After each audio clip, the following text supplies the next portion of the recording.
Hello everybody and welcome. In this video I'm going to show you how to disconnect your speaker SONY ULT FIELD 7 from your Android device.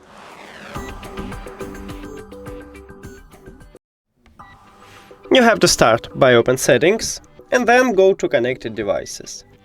Now click the settings icon near to your speaker at the device list, and right here at the right side we have button disconnect. But before I tap on it, I will tell you the difference between disconnect and unpair.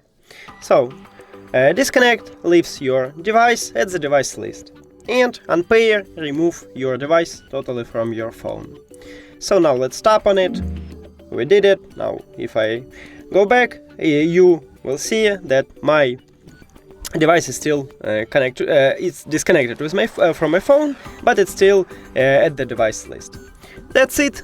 Thank you for watching this video. If you found it helpful, please consider subscribing to channel and leave the like on the video. See you later.